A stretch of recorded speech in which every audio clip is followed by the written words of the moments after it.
The organ that produces sperm is the testis. If we slice the testis open and look inside, this layer of dense connective tissue is tunica albuginea, sending connective tissue towards the center of the testis, called septum. These septa partition the testis into about 250 lobules. Each lobule has at least 1 and up to 4 seminiferous tubules, in which sperm is developed. Now zoom one single seminiferous tubule. Outside the tubule, there is a layer of connective tissue.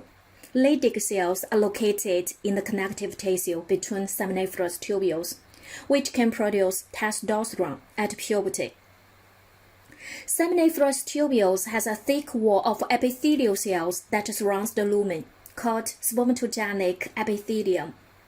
In the spermatogenic epithelium, there are two kinds of cells, spermatogenic lineage and Sertoli cells. Spermatogenic lineage includes spermatogonia, primary spermatocyte, secondary spermatocyte, spermatid, and spermatozoon. These spermatogenic cells migrate towards the lumen and finally differentiate into spermatozoa. Another cell type is Sertoli cells.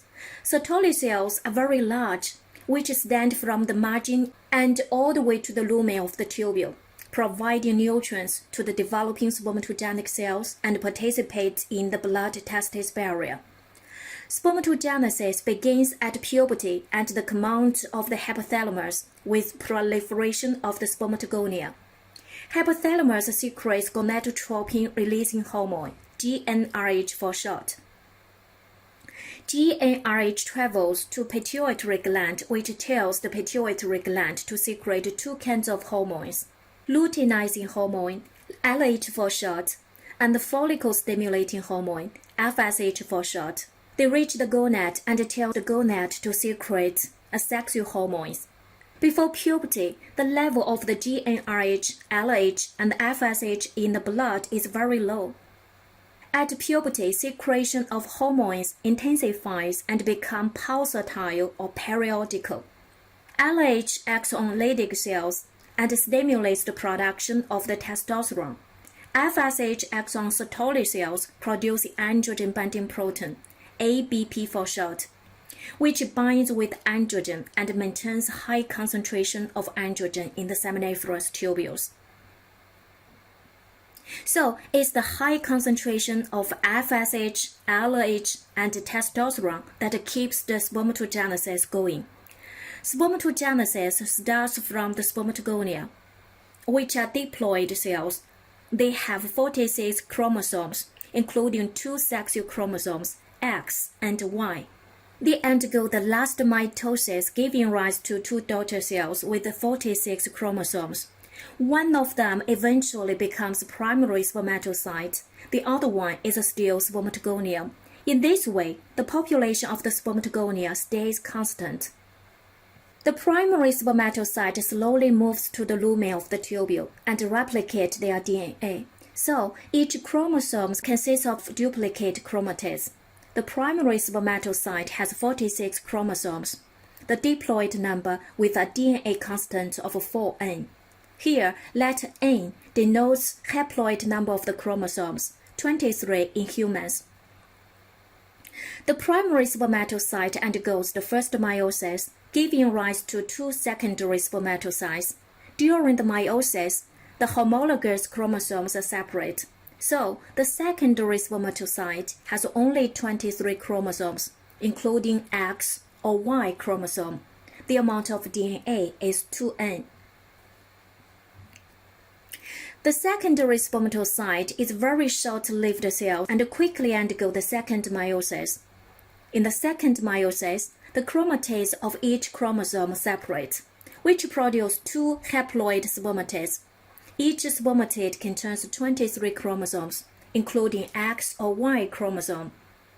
Because no DNA duplication occurs before the second meiosis, the amount of DNA of each cell is reduced by half.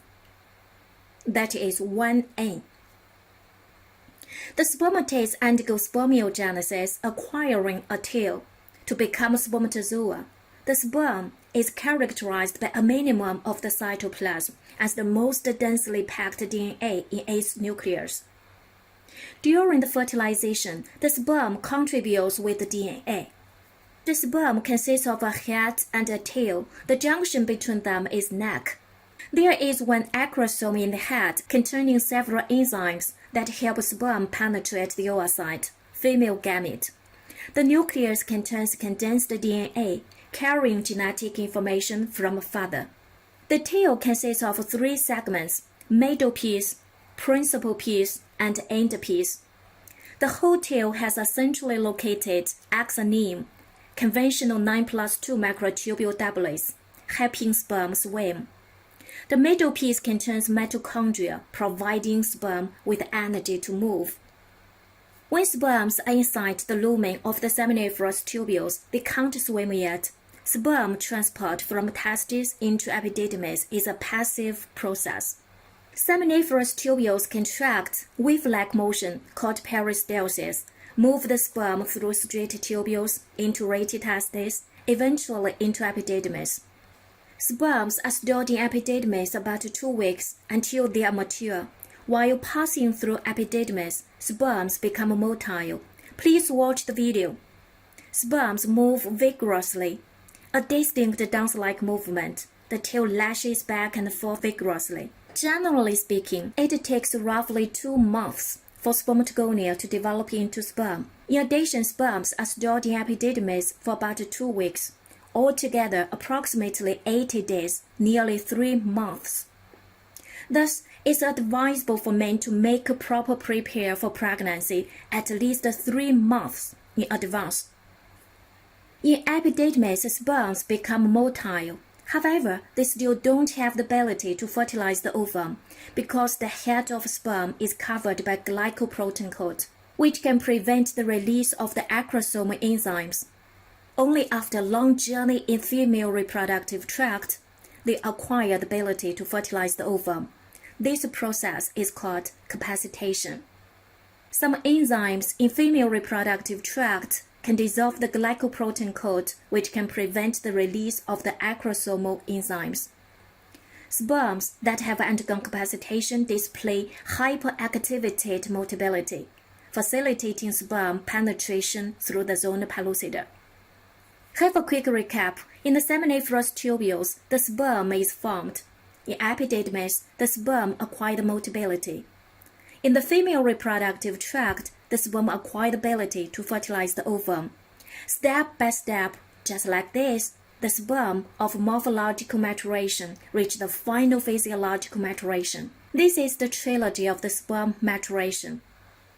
Chronic inflammation of the testes or epididymis causes decreased semen quality, such as oligospermia, abnormal sperm morphology. If the sperm cell density is less than 10 to 20 millions per milliliter, it's diagnosed as oligospermia. Normally, the sperm cell density is roughly 100 millions per milliliter. There are various types of abnormal sperm: giant sperm, dwarf sperm, sperm with 2 heads or 2 tails, or short tail. Sperm morphology affects fertility because sperms have to be a certain shape to be able to penetrate the egg. Chronic inflammation of testes or epididymis is one major cause of the male infertility. There are other factors affecting spermatogenesis, for example, temperature, X-ray, alcohol, and drugs, and so on. Male infertility factors are responsible for approximately 30% of infertile couples. Well, in this chapter, we've talked about the spermatogenesis and the spermiogenesis. Do you know the difference between these 2 processes? And what process does this picture describe?